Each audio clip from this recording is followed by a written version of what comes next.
Everyone refused her. Only one man had the courage to stand beside the woman others mocked. New Mexico Territory, late summer of 1882. The sky hung heavy with dust, and the sun glared hard over the dry ridges. The old trading post sat alone, a rough square of timber, a hitch rail out front, and a porch that moaned under every boot step. It was the only place for miles to buy salt flour or tobacco, and that meant there were always men around watching whoever dared approach. That morning, 3 ranch hands lounged against the posts, wasting time while their boss argued prices inside. Beside them slouched Riven Claypath, a lanky young man chewing on a toothpick, and old Velan Iron Trail, a trapper who looked more at home with whiskey than the wilderness. Their talk drifted lazy until a lone figure crossed the scorched ground toward them. Her name was Sahi Wildrose, 25. A woman cast out by her own blood, the Rook clan, after a scandal she couldn't wash clean. She had walked for days beneath the pitiless sun, sleeping where shadows fell, eating what she could find among rocks and gullies. Her dress was torn and filthy from the road. The neckline had split open, and the hem hung ragged, flashing her legs with each step. Dust clung to her sun-warmed skin. Her dark hair was tangled, sticking to her shoulders with sweat. She held her head high, but her legs trembled. The porch fell silent. She looked both beautiful and broken, and the men didn't know which to care about more. Sahi stepped inside. Orrin Dustvale. The clerk glanced up once from his ledger, then back down. "Any work here?" she asked softly. "Scrubbing floors, sweeping, anything?" Her voice wavered with hunger. He didn't even look at her. "Nothing for you here," he said flatly. She pressed a hand to the counter. "Please! Even a loaf of bread!" Orrin gave a short laugh, cruel but quiet. Behind her, someone murmured, "Only thing she's got left to trade is shame." Another snorted. Heat burned her cheeks not just from the sun, but from the humiliation. She swallowed hard, turned, and stepped outside. The laughter stopped. A man had moved forward. Taren Wolfmark, 33, once an interpreter for the army. He'd ridden the borderlands translating between soldiers, Mexicans, and Apaches, and learned that words could save or destroy a man. He carried scars for both. When the war ended, he walked away from command, from people, from noise, settling near the ridges where solitude was honest. He had come to the post only for salt and flour, nothing more. But now he stood between her and the porch stairs. Taren was broad-shouldered, dark-haired, with a scar slashing across his temple. His old cavalry coat hung over one arm, a sack of supplies in the other. He looked at her once, then, without a word, placed the coat over her shoulders. The heavy fabric covered the torn dress, giving her space to breathe again. He set the sack at her feet, inside hard tack, cheese, dried apples, and beans. Sahi froze. Pride made her want to refuse, but hunger twisted inside her. The men on the porch watched like they were at a show waiting for her to break. Her face burned, but this man's silence steadied her. He wasn't laughing or staring or asking for anything. For a moment she searched his eyes for deceit, but he only nodded toward the trail heading west of the post. No demand, just an open road. Her heart pounded. Stay and endure. The stairs crawl back to a family that had turned her out, or walk beside a stranger whose silence carried more mercy than all the words she'd ever heard. She made her choice. With a small nod, she stepped off the porch. The eyes on her back, seared, but the steady rhythm of boots beside her kept her upright. She clutched the sack against her chest, pulling the coat tight. She didn't know his name, or why he'd helped, only that he had. And for the first time in weeks, someone had shown her decency. They walked together, dust swirling around their ankles, leaving the laughter behind. Neither spoke, for her silence meant safety, and for him, silence had always been home. The town had whispered about Sahi Wildrose for so long that every glance she met felt like a verdict. But Taren Wolfmark was different. He hadn't looked at her with pity or desire, only purpose. That unsettled her as much as it calmed her. After half an hour, when the ridge opened into a dry wash, he finally spoke. His voice was low and even, the kind of voice that belonged to a man who never wasted words. Cabin's about an hour from here. That was it. No explanations, no promises. She wanted to ask why he'd helped her, but her throat tightened. Some questions were too fragile to risk breaking the quiet. They walked in silence, the sound of boots crunching over gravel and the scrape of her bare feet over stone. He slowed his stride almost imperceptibly to match her smaller steps. When her breath turned ragged, he stopped beside a shallow spring tucked beneath a rocky ledge. Kneeling, he cupped water in his hands and motioned for her to drink. She hesitated, then bent beside him. The water was cold and clear, cutting through the dryness in her chest. For a brief moment, she shut her eyes, half afraid he might be watching her. But when she opened them, he was looking away, scanning the ridgeline like a man used to keeping guard. She studied him quietly. The coat slung around him had once been army issue, patched, worn thin, and softened by years of dust and weather. His hands were rough, but precise. His every movement deliberate, like someone who'd learned that haste could get a man killed. The scar at his temple caught her eye, not because it frightened her, but because it hinted at a past that had carved its lessons deep. She wondered who he'd been before the silence, whether anyone ever waited for him. By the time the sun tilted low behind the hills, his cabin came into sight, a single-room shack of rough-cut timber with a lean-to at its side and a mule shifting restlessly beneath it. Bessie's ears flicked as they approached. A thin curl of smoke rose from the chimney. Taren pushed the door open and stepped aside for her. Inside the cabin smelled of pine smoke, coffee grounds, and the faint sweetness of dry wood. The floor was swept clean, A map lay folded on the table beside a tin cup, and a small stove still carried a whisper of warmth from earlier in the day. It wasn't a place meant for company, but it was solid, real lived in. "You'll rest here tonight," he said. His tone left no room for argument, though it wasn't unkind. Sahi nodded and set the sack on the table, her fingers tightening around the coat. Her thoughts tangled. Why had he bothered? Why her? A man like him could have ignored her, let the porch crowd have their sport, and walked away without consequence. Gratitude and unease mixed in her chest, pulling tight. She wanted to believe his silence was safety, but she'd learned long ago that silence could cut sharper than cruelty. Taren knelt by the stove, adding kindling and stirring the embers until a soft glow filled the room. From a shelf, he took down 2 tin plates moving with quiet efficiency. Without a word, he opened the sack, sliced cheese, poured beans into a pot with water, and set it on the fire. His routine was steady, too. Steady, like a man who'd done this alone more times than he cared to count.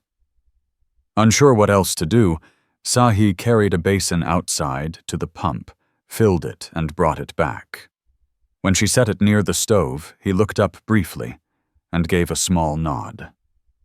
No words, no praise, but no rejection either. That alone eased something deep inside her. As the beans began to simmer, he finally spoke. "Taren Wolfmark." He said it plainly, as if giving his name was enough explanation. She hesitated before replying, "Sahi." The sound of her name filled the quiet cabin like a confession. They ate in silence, the scrape of spoons, and the hiss of fire, the only sounds between them. The food steadied her, softening the edges of her hunger and humiliation.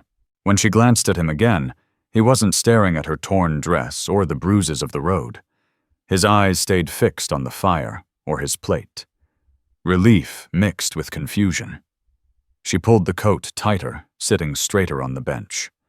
She still feared she'd made a mistake trusting a stranger, but the warmth on her face felt better than the laughter that had chased her from the porch.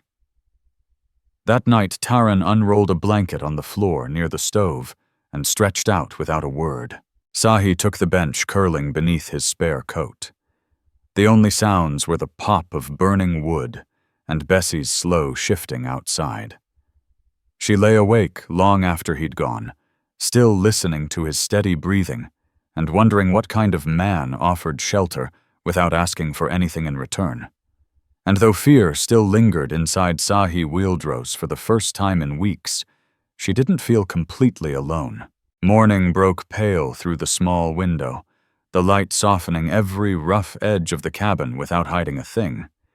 She stirred first, the coat pulled snug around her shoulders. For a moment, she forgot where she was until the scent of wood smoke and the rhythm of steady blows outside reminded her. Taren Wolfmark was already out on the porch, splitting kindling. Each swing was precise, measured the sound of a man who didn't rush or waste strength. Sahi sat up slowly, smoothing the torn dress across her knees. A twist caught in her stomach. Not hunger, but uncertainty. The same questions from the day before pressed in again. Why had he helped her? Why bring her here? And what did he want in return? Every man she'd known who offered kindness had always taken something back.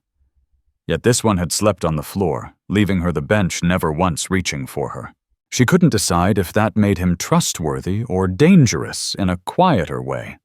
She stood testing her bare feet on the cool boards and drew the coat tighter around her chest where the neckline still sagged. There was water left in the basin from last night. She rinsed her face, scrubbing away the grit and fatigue, then twisted her dark hair into a knot with trembling fingers. That small act steadied her. It made her feel human again, not like something discarded by the world. The door creaked open, and Taren stepped back inside with an armful of chopped wood. He set it beside the stove, glanced at her once, then went on with his task, as if it were the most ordinary thing in the world to have a stranger standing in his cabin. "Stove needs feeding," he said, voice calm even. She bent to tend the fire without asking. He didn't stop her, didn't correct her, just poured water into a pot and set it to boil. They ate what was left from the night before, bread and beans. While they sat, Sahi let her eyes wander. The cabin was small, but ordered. A table lined with old maps shelves stacked with tins of coffee and tobacco, and a narrow bunk against the wall. No sign of softness, no flowers, no traces of another life. It was a man's space, shaped by solitude. She wondered why he'd chosen it, why anyone would live so far from town. When they finished eating, she hesitated before speaking. "Why did you help me yesterday?" Her voice trembled, and she hated that it did. He set his tin plate down, stared into the fire for a moment, then met her eyes. "Didn't like what I saw." That was all. No explanation. He rinsed his plate and hung the rag to dry. His silence should have frustrated her, but it didn't. Instead, it eased something deep inside. He wasn't trying to charm her or fill the air with empty words. His quiet wasn't cruel, it was deliberate. And deliberate she could live with. Later, he took a small tin box from a shelf and placed it on the table. Inside were a needle thread and a scrap of cloth. He nodded toward her dress. That seam won't hold. Heat rushed to her cheeks before she realized he wasn't looking at her chest, only the fabric. He threaded the needle himself and began to sew small, careful stitches, pulling the torn fabric back together while she held the cloth steady. His hands were rough but sure. When he finished, he set the needle down. "Better," he said simply. She swallowed hard. "Thank you." He only nodded. By afternoon, he began showing her the chores without ceremony: how to pump water, stack wood, sweep ashes from the stove. He never asked if she planned to stay. He moved as though it were already decided. When she worked, he didn't hover or correct her. That quiet freedom made her chest loosen for the first time in months. That night, after the long day settled into silence, they sat across from each other by the fire.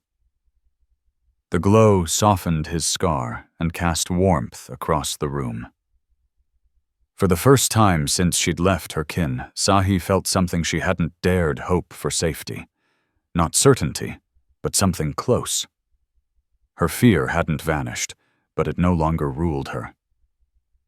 As she pulled the coat tighter and lay down on the bench, she wondered not if she should leave in the morning, but what it might mean if she stayed. The days began to fall into rhythm, though neither of them spoke it aloud.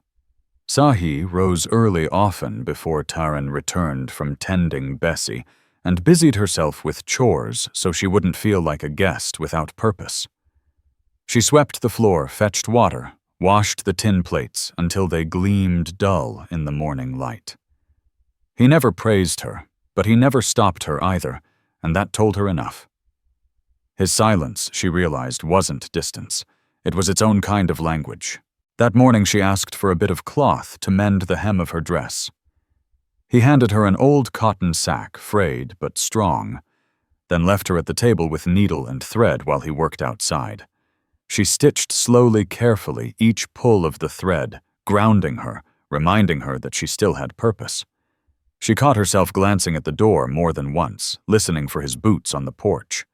She didn't know why it mattered, only that it did. When Taren finally stepped back inside a bundle of kindling under one arm, she expected him to walk past. Instead, he stopped, looked at the hem she had finished, and gave a short nod of approval. It was only 2 words unspoken, but they landed heavier than any praise she had ever known. Good work. 2 words plain as dust, but they struck Sahi Wildrose deeper than any compliment she'd ever known. That evening, they ate beans again with a scrap of dried meat Taren Wolfmark had traded for in town earlier that week.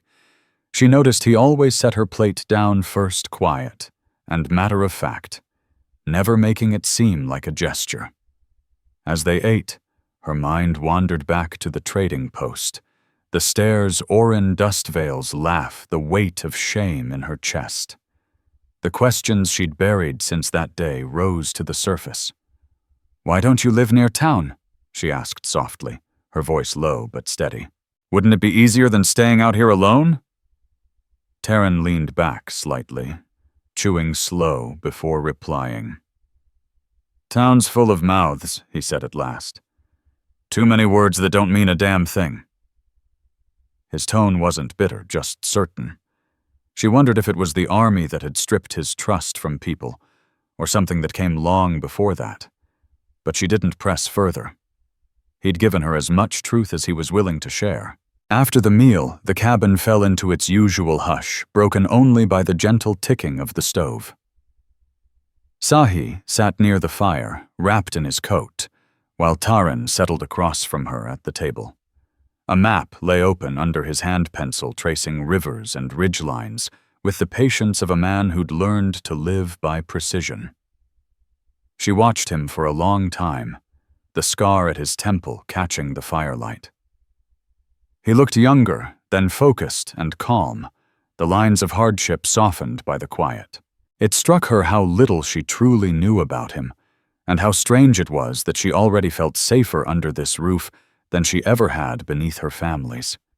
Later, when she rose to lie down, her foot caught on a loose floorboard. She stumbled, and before she could fall, he was there, his hand closing around her arm. The touch was brief, but sure, careful rather than claiming. It froze her where she stood. She looked up, meeting his gaze. For a heartbeat, neither of them moved. Then he let go, stepping back as if nothing had happened. "Bench is yours," he said quietly. She lay down, pulling the coat close against her chest, but sleep refused to come. Her heart still raced from that fleeting contact. She wondered if he'd felt it too, or if he'd already set it aside. She turned toward the wall, willing her thoughts to still, but one truth remained. Whatever this was, whatever it might become, she wasn't ready to walk away from it. Not yet. The cabin's silence returned, but it wasn't the same as before. It carried something new, something unspoken. No longer two strangers sharing walls, but two souls circling the fragile edge of trust. He had made his choice the moment he'd placed his coat over her shoulders at the post. The real question now was whether she could trust herself enough to make hers. The next morning, a sharper wind rolled down from the ridge, stirring dust that stung the eyes and clung to the skin. Sahi woke early, her body sore, but steadier than it had been in days. Outside, Taren was already at work, tying bundles of split wood under the lean-to beside Bessie. His movements were deliberate, efficient, but she noticed a small hitch in his step, a faint limp she hadn't seen before. Maybe she'd been too distracted to notice it back in town. She stored the thought away, another piece of him she didn't yet understand. When he came inside, she poured a cup of coffee and set it on the table before he could reach for the pot. He paused, looked at her with that calm, unreadable steadiness, then gave a brief nod. No thanks spoken, but the pause was enough. They ate bread and beans again. Between bites, she asked what had weighed on her since their first night. "Is this your life, out here alone?" Her tone wasn't judgmental, just curious. He took a sip of coffee before answering. "I get by. Don't need more." His eyes stayed on the fire, the words settling heavy in the quiet. This wasn't a man alone by circumstance. It was a man alone by choice. Yet somehow he'd let her in. Later that morning, he saddled Bessie and turned to her. "Need salt and flour. You'll need shoes." The way he said it made her chest tighten. No man had ever offered her anything without a price. She almost refused, but the memory of burning dirt under her bare feet kept her still. The ride to town was slow. Bessie plodded steady but stubborn, her gait uneven on the rocky trail. Sahi sat behind him, clutching the back of the saddle. The cavalry coat still wrapped around her shoulders, warm against the chill. Every jolt reminded her of the eyes that had burned into her at the post and the shame she'd felt that day. Fear crawled up her throat the closer they got to town, but she hid it well. When they reached the trading post, the porch was crowded again, the same men, the same lazy postures. Their talk died when they saw her ride in behind Taren Wolfmark. He dismounted, tied Bessie's reins, and turned to her, offering his hand without hesitation. The stares burned her back, but she took it. Her chin stayed high as she stepped down. Inside, Taren walked to the counter. "Salt, flour, tobacco," he said, voice even. Then, after a pause, "Women's shoes. Small size." The clerk, Oren Dustvale, lifted his brows but said nothing, moving to fetch the items. One man near the door muttered something under his breath about easy charity. Taren Wolfmark turned his head just enough for the firelight to catch the scar at his temple. "That's enough," he said, voice calm, but edged with steel. The man shut his mouth fast and looked away. The shoes came out stiff, the leather creaking faintly. Taren set them on the step outside. Sahi Wildrose hesitated, then lowered herself to sit and slipped her feet into them. They pinched a reminder of new beginnings, but she could tell they'd soften with wear. Her fingers fumbled with the laces until Taren crouched beside her and tied them himself. It was a simple act, quiet and practical, yet it burned her throat with emotion she couldn't name. No one had ever knelt for her before. Not like this.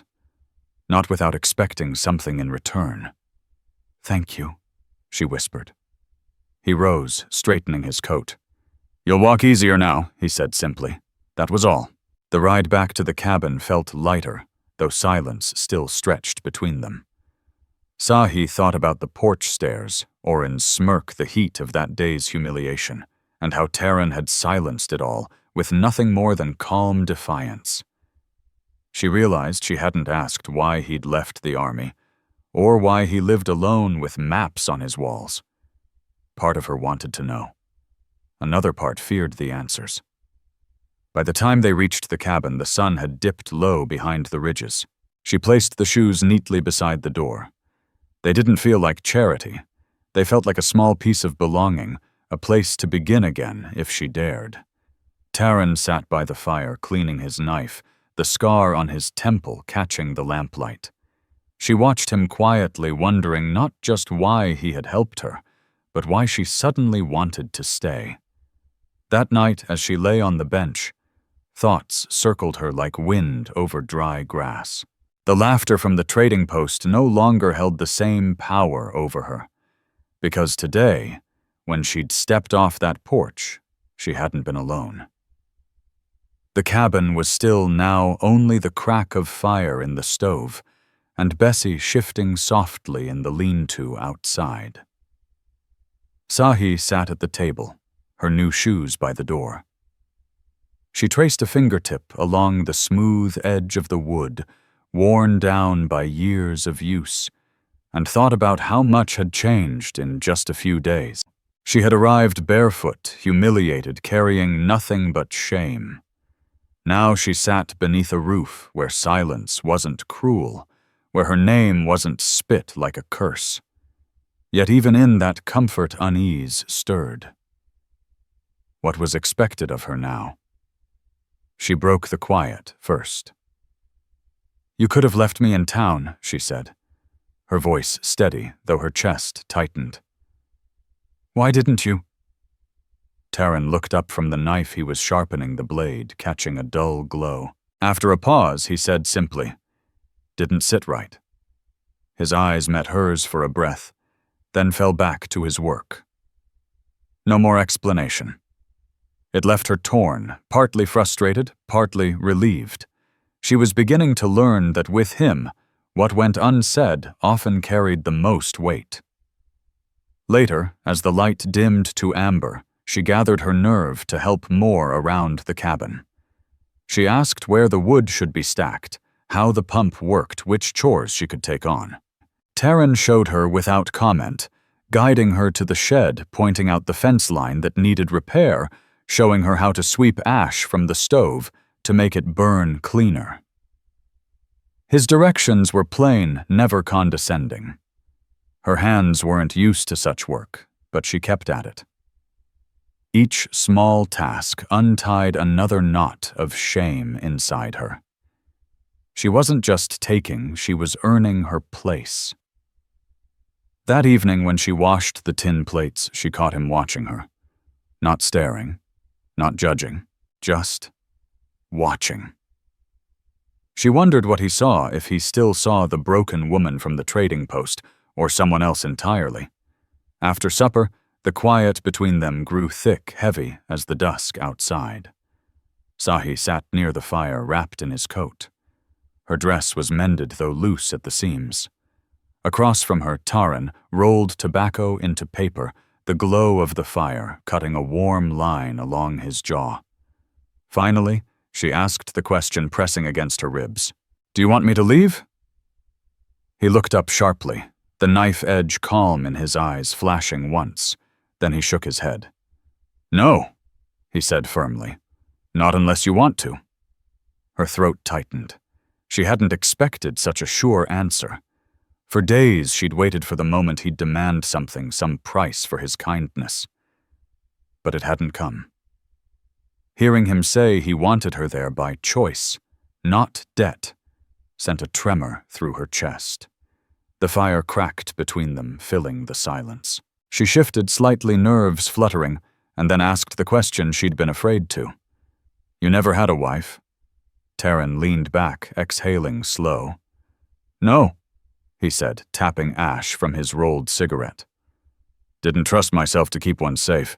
Too many things out here can turn on you." He said it flat, but the truth beneath it carried weight.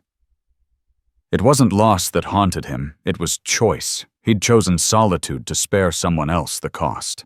And that realization made her heart ache more than if he'd said he'd loved and lost. Sahi Wildrose's fingers tightened on the coat. Her thoughts drifted to the faces of her kin, the ones who had cast her out without a word of defense, and to the men who had treated her body like it was the only thing she had to give. She had lost everything without being asked. Taren Wolfmark had given up everything because he'd stopped trusting the world. That truth stung, but it also drew her closer to him in a way she didn't want to admit. That night, she didn't lie on the bench. Instead, she sat near the fire, pulling his coat tight around her shoulders, too restless to sleep. Taren settled onto the floor nearby, stretching out, as he always did, his movements unhurried, quiet. For a long while, neither of them spoke. Then, in a whisper that trembled but refused to break, she said, "I don't want to be alone anymore." Taren turned his head slightly, his face calm in the dim glow. Slowly, he reached out his hand, steady, deliberate, and rested it over hers where she gripped the coat. He didn't squeeze or pull her closer. He just left his hand there, solid and sure. It was enough. The silence that followed wasn't the kind that kept people apart. It was the kind that held two broken souls together without a single word. And as Sahi leaned back against the wall, her hand still under his, she felt something new, something steady enough to trust. The night passed quietly, gentler than those before. When morning came, the smell of coffee filled the cabin, mixing with the faint scrape of Taren's boots on the porch. The memory of his hand over hers still lingered in her chest, quiet, careful, but undeniable. For the first time since she'd been driven out, she hadn't felt like a burden or a body to be bartered. She had felt chosen, even if only for that brief moment. She rose, pulling the coat tighter around her, and washed her face in the basin. In the small scrap of tin hanging by the door, she caught her reflection. Sunburned skin, tangled hair, a dress patched unevenly, but her eyes looked clearer than they had in weeks. She was still herself. And that mattered. When Taren came back inside, he carried a sack of flour and a coil of wire. He set them down, poured her a tin cup of coffee, and took his place across from her. The silence between them was different now, not heavy, not strained. She wanted to ask him things to draw him out, but she feared that pressing too hard might break the fragile peace they'd built. After breakfast, he led her outside. The ridge fence had sagged, where one of the posts had rotted through. He showed her how to hold the wire taut while he drove a new stake into the ground. She worked beside him, her hands shaking at first, then growing steadier with each swing of the hammer. Sweat slid down her temple dust, stuck to her palms, but she didn't feel weak. When the last staple was set, he stepped back and said only one word, "Good." Just that. But it filled her more than any praise ever had. The rest of the day they worked together, fetching water, stacking wood, tending to Bessie. Taren gave no orders. He simply showed her how, as if she'd always belonged there. At one point, Bessie nudged her hard enough to make her stumble, and a startled laugh escaped her lips. It was quick, unguarded and real. Taren glanced over the scar at his temple tightening as something close to a smile ghosted across his face. Almost. That evening's supper was simple fresh bread from the new flour and a pinch of salt. They sat across from each other, firelight painting soft shadows against the walls. She finally asked the question that had been pressing since the day before. "Why did you stay here? You could have gone anywhere after the army." Taren leaned back, his hands resting on the table. He took a moment before answering. "Seen too much out there," he said. "Too many words twisted, too many folks bleeding for nothing. Out here quiet stays true. Quiet don't lie." He looked at her, then eyes steady as the fire behind him. "That's why." Sahi nodded slowly. It made sense, painfully so. She too had been destroyed by talk, by lies and gossip, by kin too eager to condemn. They were alike, she realized, two people living in the wreckage left by other people's words. The silence stretched, but it wasn't cold. It was heavy with understanding. She reached across the table, her hand trembling in the air between them. He didn't move at first. Then he set his hand over hers again, just as he had the night before. Only this time, he didn't let go. Her heart beat fast, but she didn't look away. Slowly, he rose and came around the table, crouching beside her until their faces were close enough for her to see the faint lines by his eyes. His hand brushed her cheek, then paused, giving her a chance to turn away. She didn't. Their lips met softly, uncertain but true. Warmth spread through her chest, not born of fear or hunger, but choice. She leaned into him, her hand rising to his shoulder, feeling the strength beneath the worn fabric. When the kiss broke, their foreheads stayed close. "I don't know how to do this," she whispered. "Neither do I," he murmured, voice steady as ever. "But we'll learn." For the first time since the world had turned its back on her, Sahi Wildrose believed it. That night, she didn't take the bench. When Taren Wolfmark spread the blanket near the fire, Sahi Wildrose sat beside him, without a word. He hesitated only once, before letting her lean into his chest. The fire cracked softly. The wind whispered through the chinks of the cabin walls, and for the first time in a long while, the rest of the world felt far away. That night, she didn't think about tomorrow. She just knew she wasn't alone. By morning, the fire had burned down to ash. The smell of coffee and wood smoke filled the air. Sahi woke to find her head resting against Taren's chest. For a heartbeat, she froze, startled by how close they were. Then the memories of the night before came back to her. The way he'd touched her face so gently, the way their kiss had lingered without demand. His arm was still around her, loose and easy, not claiming, not holding her there, just there. Her first instinct was fear, the old reflex that tenderness always came with a price. But as she listened to his steady breathing, she knew he'd meant every word he'd said, "We'll learn." Quietly, she slipped from his side, pulling his coat around her shoulders. She poured water into the basin and caught her reflection in the bit of tin hanging by the door. Her hair was tangled, her skin wind-chapped, her patched dress uneven, but her eyes looked alive again. It startled her how much that mattered. She washed her face, blinking back the sudden sting of tears she couldn't explain, then turned to make breakfast from what little they had left. When Taren stirred, he didn't speak right away. He stretched, rubbed the back of his neck, and sat up slow. His gaze met hers across the room, something unspoken softening in his eyes. "You cook?" he asked, voice low. "Enough to fill a plate," she said, steadying her voice. They ate in easy quiet. No tension, no weight, just the sound of spoons and the wind outside. When they finished, he stood pulling on his boots. "Need to check the east fence," he said. "You'll come." It wasn't a command. It was an inclusion.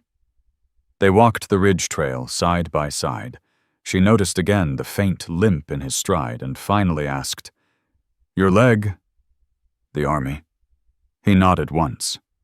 "Rifle ball. Missed the bone but left me slow." He didn't sound ashamed, just matter-of-fact. She wanted to ask more, but the way his jaw tightened told her to leave it.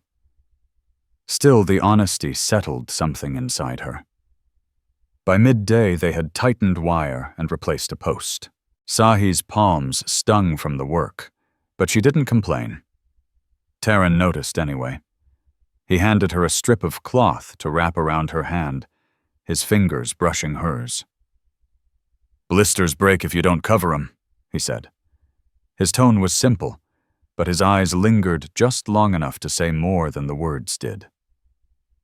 On the walk back, the silence between them changed.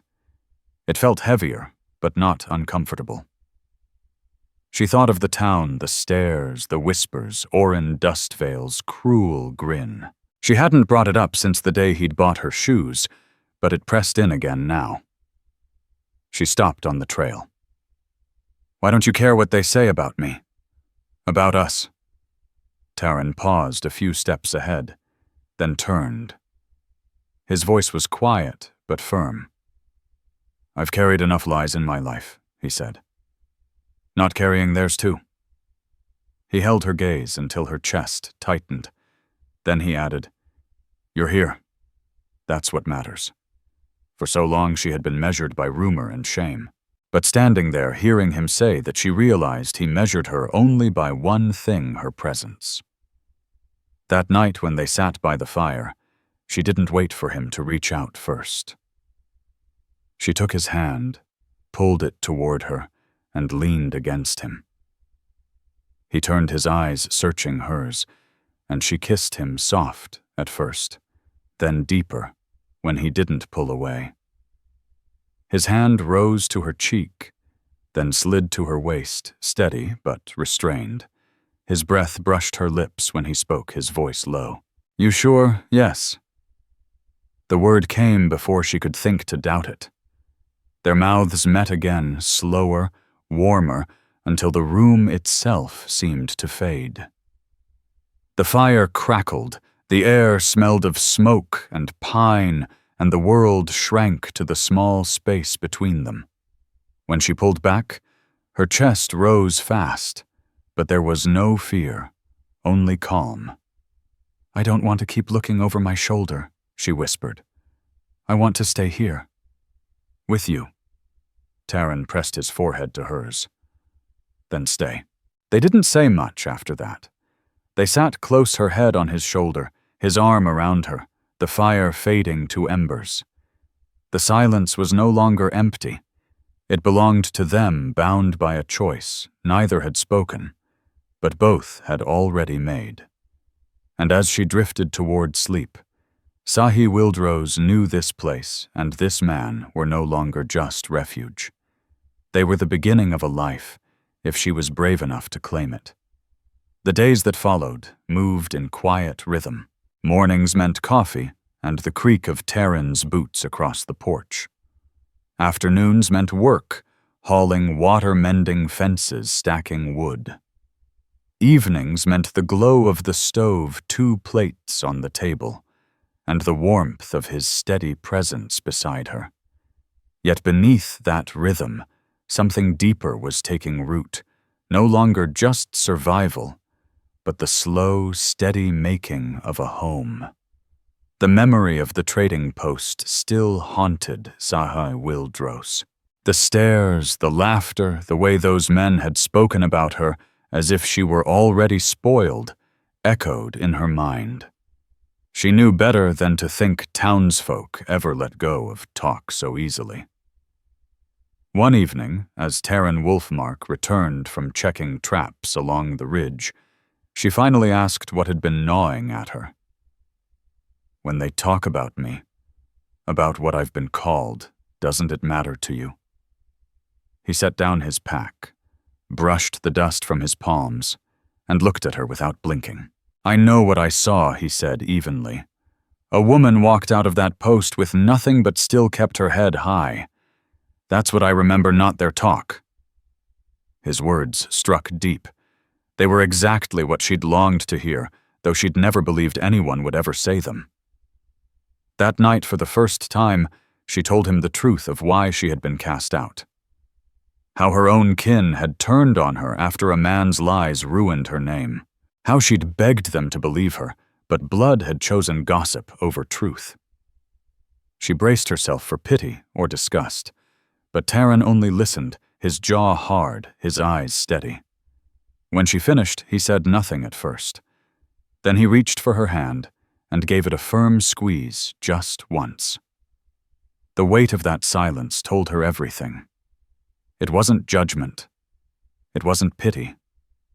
It was a promise, an unspoken vow that no rumor would ever break her again. The next Sunday, Taren told her they were riding into town. For what she asked, tension rising in her stomach. Not to trade, he said. To set things right. She didn't understand until they stepped off Bessie and walked through the door of the trading post. The same men were there. The same clerk, Orin Dustvale, stood behind the counter. The room went still when Taren asked for the justice of the peace. When Garen Flintroot arrived, Taren's voice carried through the small space. "We're here to be wed," he said. "I want it written down proper." The hush that followed was sharp enough to cut air. Orin's mouth twitched in disbelief. One man muttered something low, but no one dared laugh, not with the scar on Taren's temple glinting in the lamplight, and that steady tone that made lesser men look down. Garen opened his ledger, asked their names, ages, and whether they came of their own choosing. "Yes," Sahi said, her hand gripping Taren's tightly. "Yes," he answered, without pause. The words spoken over them were plain. No flowers, no witnesses, just truth bound to paper. When the justice closed the book, Taren turned to her, cupped her face in his rough hands, and kissed her in front of every whispering mouth that had ever judged her. No one laughed. Some looked away. Some looked ashamed. Sahi stood tall, her new shoes firm against the porch boards, the coat still on her shoulders, but now it was hers, not borrowed. They rode back slow, the marriage paper folded in Taren's coat pocket, the silver ring on her finger, dull but sure. She leaned into him on the mule, not from weakness, but from choice. When the cabin came into view, smoke curling from the chimney, it no longer felt like his home alone. It was theirs. That evening she poured 2 cups of coffee while he hung his coat beside her shawl on the peg by the door. They ate in the soft glow of firelight, and later she rested her head against his shoulder, her hand over his heart. "I thought I'd lost everything," she whispered. "You didn't," he murmured, kissing her hair. "You found it here."